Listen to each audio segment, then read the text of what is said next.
Hey Aaron, it's Dave. Nice post. I really enjoyed listening to your reaction to the final thoughts, and just to kind of hear what you're thinking about in terms of how this course is wrapping up. Um, Hang on, I got to pull up my notes so I can think about what I'm trying to say. Oh, so right. I'm glad you pointed out the double-headed arrows, and definitely, if we were doing a much longer like lecture on this, we'd definitely point that out. If you think about, um, you know, like just this interaction between tools and community, and what you've been talking about in terms of whether you're using Angel or Moodle or something else, um, you know, the ease of this tool, the integration of it, all that kind of thing, definitely impacts your ability to form community, as well as the willingness of community to become involved in what you're doing. Um, I think I'm missing on this are probably additional arrows, tools connecting to job. So this should actually be going up here as well with a double-headed arrow. Same thing here as well. Um, so yeah, there's definitely much more to that. I think you'd also want to see an arrow from division of labor being your job to the community, which you could also include definitely your professional colleagues. Um, And as well, I think you mentioned something about how other folks might be working, and like ESL's position in this academic community.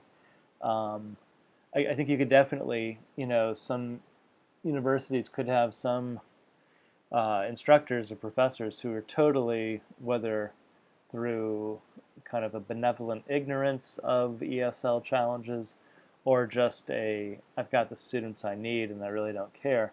Um, but part of your role, or the role of what you're doing, might also be thinking about rules, policies, systems that can help community, both help your students and help instructors sort of easily meet the needs of the ESL students, if that's clear. Um, but I could definitely, as you're talking, see rules playing kind of a bigger role, or maybe a more looping, interactive role that might ease community and that sort of thing. I also like what you've done with your course. I know I tried to present a variety of possibilities, and I could easily see, this really smooth interaction between your one credit component and a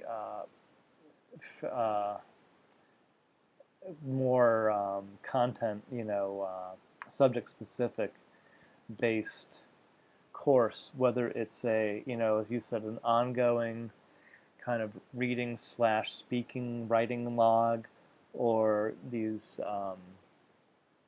content connected tasks that ESL students are doing in your program. I just think there's so many possibilities.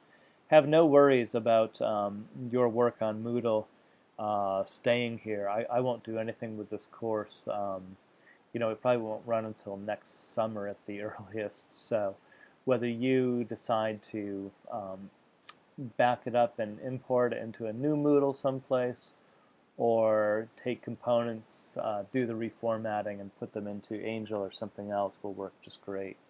But anyway, activity theory, if you are ever looking for a theory to connect with in whatever kind of doctoral work you do, when you get to a dissertation stage, I searched high and low for theories that I really fell in love with. This was the one that just kept me up nights thinking of how cool this was and how many possibilities there are.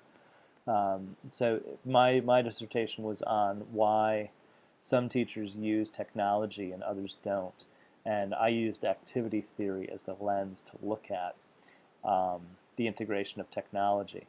So all these components, live in any school environment almost, and they had this neat impact on teachers' decisions to use technology, and that's kind of the decision was the pathway here.